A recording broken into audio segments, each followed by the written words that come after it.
कौसल्या सुप्रजा रामपूर्वा सन्ध्या प्रवर्तते उत्तिष्ठ नरशार्दूल कर्तव्यं दैवमाह्निकम्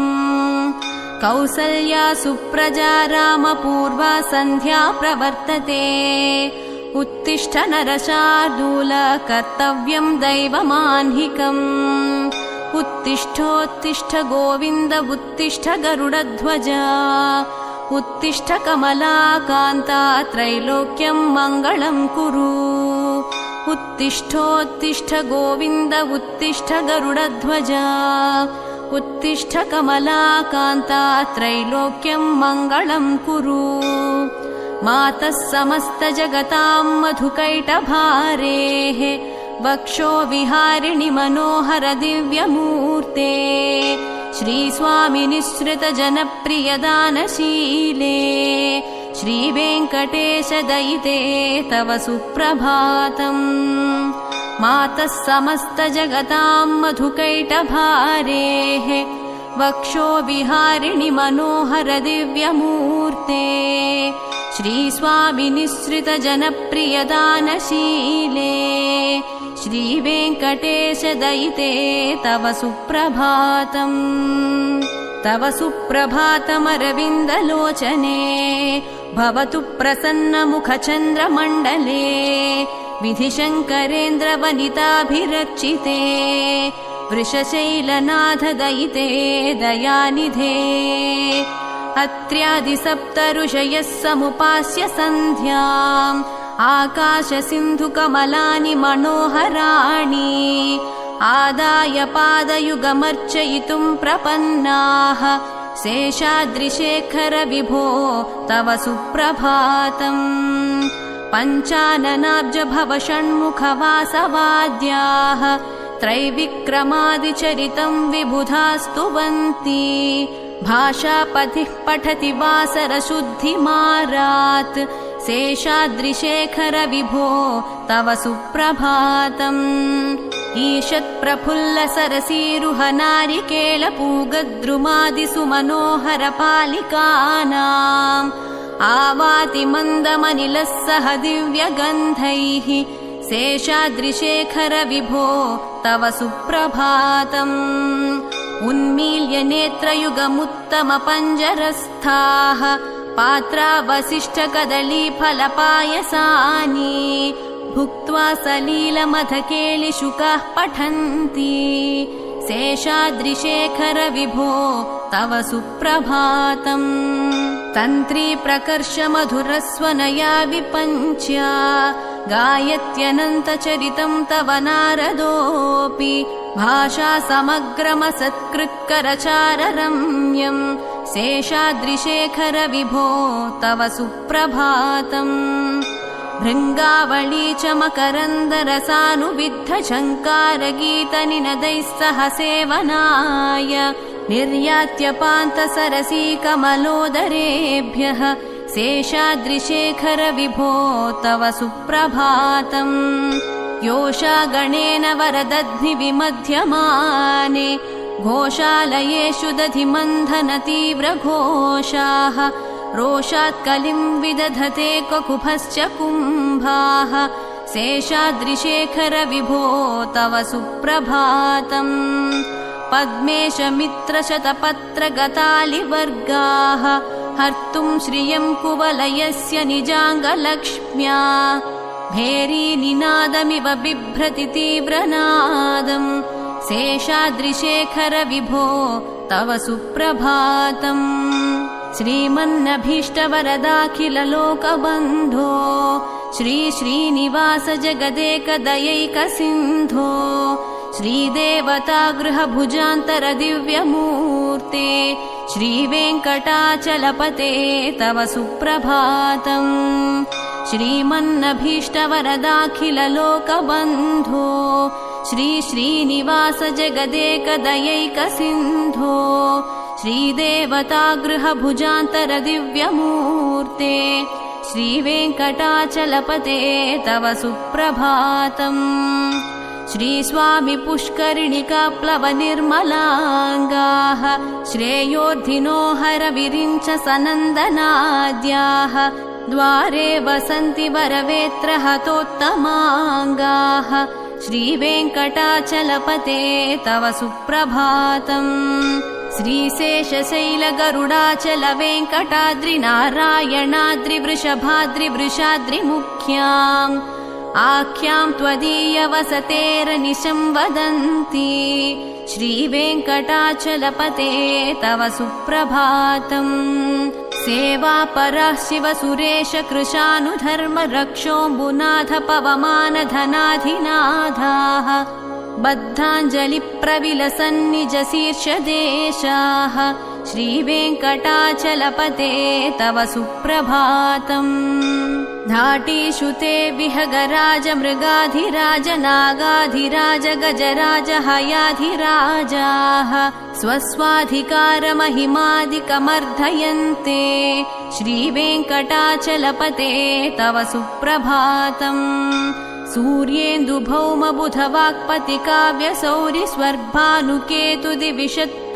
सूर्येन्दुभौमबुधवाक्पतिकाव्यसौरिस्वर्भानुकेतुदिविशत्परिषत्प्रधानाः त्वद्दासदासचरमावधिदासदासाः श्रीवेङ्कटाचलपते तव सुप्रभातम् त्वत्पादधूलिभरितस्फुरितोत्तमाङ्गाः स्वर्गापवर्गनिरपेक्षनिजान्तरङ्गाः कल्पागमाकलनयाकुलतां लभन्ते श्रीवेङ्कटाचलपते तव सुप्रभातम् त्वद्गोपुराग्रशिखराणि निरीक्षमाणाः स्वर्गापवर्गपदवीं परमां श्रयन्तः मत्या मनुष्यभुवने मतिमाश्रयन्ते श्रीवेङ्कटाचलपते तव सुप्रभातम् श्रीभूमिनायक दयादिगुणामृताब्धे देवाधिदेव जगदेक शरण्यमूर्ते श्रीमन्ननन्त गरुडादिभिरर्चिताङ्घ्रे श्रीवेङ्कटाचलपते तव सुप्रभातम् श्रीपद्मनाभ पुरुषोत्तम वासुदेव वैकुण्ठमाधव जनार्दन चक्रपाणे श्रीवत्सचिह्न शरणागत पारिजात श्रीवेङ्कटाचलपते तव सुप्रभातम् कन्दर्पदर्पहर सुन्दर दिव्यमूर्ते कान्ताकुचाम्बुरुह कुड्मललोल दृष्टे कल्याण निर्मल गुणाकर दिव्यकीर्ते श्रीवेङ्कटाचलपते तव सुप्रभातम् मीनाकृते कमठकोल नृसिंहवर्णिन् स्वामिन् परश्वथ तपोधन रामचन्द्र शेषांश राम यदुनन्दन कल्किरूप श्रीवेङ्कटाचलपते तव सुप्रभातम् एलालवङ्गघनसार सुगन्धतीर्थम् दिव्यं वियत्सरिति हेमघटेषु पूर्णम् धृत्वाद्य वैदिकशिखामणयः प्रहृष्टाः तिष्ठन्ति वेङ्कटपते तव सुप्रभातम् भास्वानुदेति विकचानि सरोरुहाणि सम्पूरयन्ति निनदैः ककुभो विहङ्गाः श्रीवैष्णवाः सततमर्धितमङ्गलास्ते धामाश्रयन्ति तव वेङ्कट सुप्रभातम् ब्रह्मादयः सुरवराः समहर्षयस्ते सन्तः सनन्दन मुखास्त्वध योगिवर्याः धामान्तिके तव हि मङ्गलवस्तु हस्ताः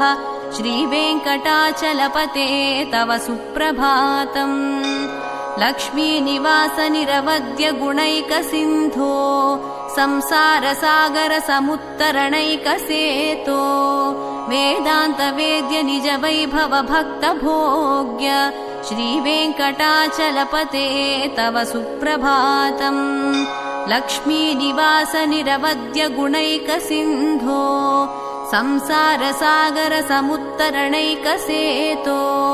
वेदान्त वेद्य निज वैभव भक्त भोग्य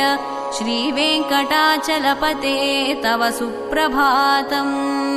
इत्थं वृषाचलपतेरिह सुप्रभातम् ये मानवाः प्रतिदिनं पठितुं प्रवृत्ताः तेषां प्रभातसमये स्मृतिरङ्गभाजाम् प्रज्ञां परार्थसुलभां परमां प्रसूते इत्थं वृषाचलपतेरिह सुप्रभातम्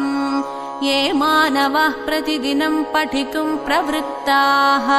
तेषां प्रभातसमये स्मृतिरङ्गभाजां प्रज्ञां परार्थसुलभां परमां प्रसूते कमलाकुचूचुककुङ्कुमतो नियतारुणितातुलनीलतनो कमलायतलोचनलोकपते विजयी भव वेङ्कटशैलपते कमलाकुचूचुककुङ्कुमतो नियतारुणितातुलनीलतनो कमलायतलोचनलोकपते विजयी भव वेङ्कटशैलपते स चतुर्मुख षण्मुख पञ्चमुख प्रमुखाखिल दैवतमौलिमणे शरणागतवत्सलसारनिधे परिपालय मां वृषशैलपते अतिवेलतया तव दुर्विषहैरनुवेलकृतैरपराधशतैः भरितं त्वरितं वृषशैलपते परया कृपया परिपाहि हरे अधिवेङ्कटशैलमुदारमतेर्जनताभिमताधिकदानरतात् परदेवतया गदितान्निगमैः कमलादयितान्न परं कलये कलवेणुरवावशगोपवधूशतकोटिवृतात् स्मरकोटिसमात् प्रतिवल्लविकाभिमतात् सुखदात् वसुदेवसुतान्न परं कलये अभिरामगुणाकरदाशरथे जगदेकधनुर्धर धीरमते रघुनायक राम रमेश विभो वरदो भवदेव दयाजलधे अवनीतनया कमनीयकरं रजनीकरचारुमुखाम्बुरुहम् रजनीचरराजतमो मिहिरं महनीयमहं रघुराममये सुमुखं सुहृदं सुलभं सुखदं स्वनुजं च सुकायममोघशरम् अपहाय रघुद्वहमन्यमहं न कथञ्चन कञ्चन जातु भजे विना वेङ्कटेशं ननाथो ननाथः सदा वेङ्कटेशं स्मरामि स्मरामि हरे वेङ्कटेश प्रसीद प्रसीद प्रियं वेङ्कटेश प्रयच्छ प्रयच्छ विना वेङ्कटेशं ननाथो ननाथः सदा वेङ्कटेशं स्मरामि स्मरामि हरे वेङ्कटेश प्रसीद प्रसीद प्रियं वेङ्कटेश प्रयच्छ प्रयच्छ अहं दूरतस्ते पदाम्भोजयुग्म प्रणामेच्छया गत्य सेवां करोमि सकृत्सेवया नित्यसेवा फलं त्वं प्रयच्छ प्रयच्छ प्रभो वेङ्कटेश अज्ञानिना मया दोषानशेषान् विहितान् हरे क्षमस्वत्वं शेषशैलशिखामणे अज्ञानिना मया दोषानशेषान् विहितान् हरे क्षमस्वत्वं शेषशैलशिखामणे ईशानां जगतोऽस्य वेङ्कटपतेर्विष्णोः परां प्रेयसीं तद्वक्षस्थलनित्यवासरसिकां तच्छान्तिसंवर्धिनीं पद्मालङ्कृतपाणिपल्लवयुगां पद्मासनस्थां श्रियं वात्सल्यादिगुणोज्ज्वलां भगवतीं वन्दे जगन्मातरम् ईशानां जगतोऽस्य वेङ्कटपतेर्विष्णोः परां प्रेयसीं तद्वक्षस्थलनित्यवासरसिकां तच्छान्तिसंवर्धिनीं पद्मालङ्कृतपाणिपल्लवयुगां पद्मासनस्थां श्रियं वात्सल्यादिगुणोज्ज्वलां भगवतीं वन्दे जगन्मातरम्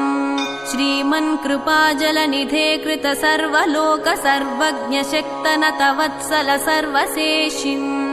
स्वामिन् सुशील सुलभाश्रित पारिजात श्रीवेङ्कटेश चरणौ शरणं प्रपद्ये श्रीमन्कृपाजलनिधे कृत सर्वलोक सर्वज्ञशक्तनतवत्सल सर्वशेषिन् स्वामिन् सुशीलसुलभाश्रितपारिजात श्रीवेङ्कटेशचरणौ शरणं प्रपद्ये आनूपुरार्पितसुजातसुगन्धि पुष्पसौरभ्य सौरभकरौ समसन्निवेशौ सौम्यौ सदानुभवनेऽपि नवानुभाव्यौ श्रीवेङ्कटेशचरणौ शरणं प्रपद्ये सद्यो विकासि समुदित्वरसान्द्ररागसौरभ्य निर्भर सरोरुह साम्यवार्ताम् सम्यः साहसपदेषु विलेखयन्तौ श्रीवेङ्कटेशचरणौ शरणं प्रपद्ये रेखामयध्वज सुधाकलशातपत्रवज्राङ्कुशाम्बुरुह कल्पकशङ्खचक्रैः भव्यैरलङ्कृततलौ परतत्त्वचिह्नैः श्रीवेङ्कटेशचरणौ शरणं प्रपद्ये ताम्रोदरद्युतिपराजितपद्मरागौ बाह्यैर्महोभिरभिभूतमहेन्द्रनीलौ उद्यन्नखांशुभिरुदस्तशशाङ्कभासौ श्रीवेङ्कटेशचरणौ शरणं प्रपद्ये सप्रेमभीतिकमलाकरपल्लवाभ्याम् संवाहनेऽपि सपदि क्लममादधानौ कान्ताववाङ्मानसगोचरसौ कुमार्यौ श्रीवेङ्कटेशचरणौ शरणं प्रपद्ये लक्ष्मीमहीतदनुरूपनिजानुभावनीलादिदिव्यमहिषीकरपल्लवानाम् आरुण्यसङ्क्रमणतः किल सान्द्ररागौ श्रीवेङ्कटेशचरणौ शरणं प्रपद्ये नित्यान्नमद्विधिशिवादिकिरीटकोटिप्रत्युक्तदीप्तनवरत्नमहप्ररोहैः नीराजनाविधिमुदारमुपादधानौ श्रीवेङ्कटेशचरणौ शरणं प्रपद्ये विष्णोः पदे परम इत्युदितप्रशंसौ यौ मध्व उत्स इति भोग्ययताप्युपात्तौ भूयस्तथेति तव पाणितलप्रदिष्टौ श्रीवेङ्कटेशचरणौ शरणं प्रपद्ये पार्थाय तत्सदृशसारथिना त्वयैव यौ दर्शितौ स्वचरणौ शरणं व्रजेति भूयोऽपि मह्यमिहतौ करदर्शितौ ते श्रीवेङ्कटेशचरणौ शरणं प्रपद्ये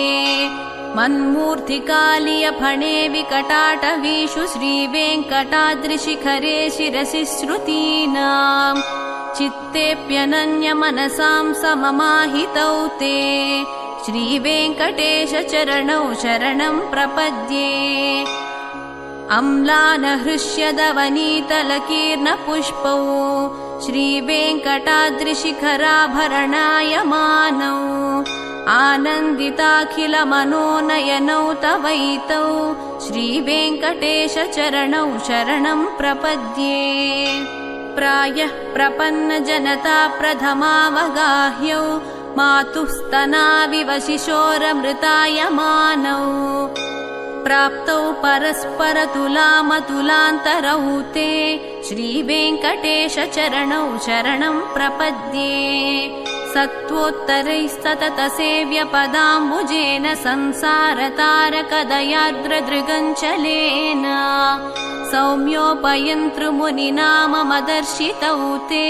श्रीवेङ्कटेशचरणौ शरणं प्रपद्ये सत्त्वोत्तरैस्तततसेव्यपदाम्बुजेन संसारतारकदयार्द्रदृगञ्चलेन सौम्योपयन्तृमुनिनाममदर्शितौ ते श्रीवेङ्कटेशचरणौ शरणं प्रपद्ये श्रीशश्रिया घटिकया त्वदुपायभावे प्राप्ये त्वयि स्वयमुपेयतया स्फुरन्त्या नित्याश्रिताय निरवद्य गुणाय तुभ्यम् स्यां किङ्करो वृषगिरीश न जातु मह्यम् श्रीशश्रिया घटिकया त्वदुपायभावे प्राप्ये त्वयि स्वयमुपेयतया स्फुरन्त्या नित्याश्रिताय निरवद्य गुणाय तुभ्यम् स्यां किङ्करो वृषगिरीश न जातु मह्यम् श्रियः कान्ताय कल्याणनिधये निधयेऽर्धिनाम् श्रीवेङ्कटनिवासाय श्रीनिवासाय मङ्गलम्। श्रियः कान्ताय कल्याणनिधये निधयेऽर्थिनाम्। श्रीवेङ्कटनिवासाय श्रीनिवासाय मङ्गलम्। लक्ष्मी सविभ्रमालोकशुभ्रूविभ्रमचक्षुषे चक्षुषे सर्वलोकानां वेङ्कटेशाय मङ्गलम्। श्रीवेङ्कटाद्रिशृङ्गाग्रमङ्गलाभरणाङ्घ्रये मङ्गलानां निवासाय वेङ्कटेशाय मङ्गलम्। सर्वावयसौन्दर्यसम्पदा सर्वचेतसां सदा सम्मोहनायास्तु वेङ्कटेशाय मङ्गलम्। नित्याय निरवध्याय सत्यानन्दचिदात्मने सर्वान्तरात्मने श्रीमद्वेङ्कटेशाय मङ्गलम्। स्वतः सर्वविदे सर्वशक्तये सर्वशेषिणे सुलभाय सुशीलाय वेङ्कटेशाय मङ्गलम्। परस्मै ब्रह्मणे पूर्णकामाय परमात्मने प्रयुञ्जे परतत्त्वाय वेङ्कटेशाय मङ्गलम्। आकालतत्त्वमश्रान्तमात्मनाममनुपश्यताम् अतृप्त्यमृतरूपाय वेङ्कटेशाय मङ्गलम्। प्रायस्वचरणौ पुंसां शरण्यत्वेन पाणिना कृपया दिशते श्रीमद्वेङ्कटेशाय मङ्गलम्। दयामृततरङ्गिण्यास्तरङ्गैरिव शीतलैः अपाङ्गैः सिञ्चते विश्वं वेङ्कटेशाय मङ्गलम्। स्रग्भूषाम्बरहेतीनां सुषमावहमूर्तये सर्वार्तिशमनायास्तु वेङ्कटेशाय मङ्गलम्। श्रीवैकुण्ठविरक्ताय स्वामि पुष्करिणीतटे रमया रममाणाय वेङ्कटेशाय मङ्गलम्। श्रीवैकुण्ठविरक्ताय स्वामि पुष्करिणीतटे रमया रममाणाय वेङ्कटेशाय मङ्गलम्। श्रीमत्सुन्दरजामातृमुनिमानसवासिने सर्वलोकनिवासाय श्रीनिवासाय मङ्गलम्। मङ्गलाशासनपरैर्मदाचार्यपुरोगमैः सर्वैश्च पूर्वैराचार्यैः सत्कृतायास्तु मङ्गलम्।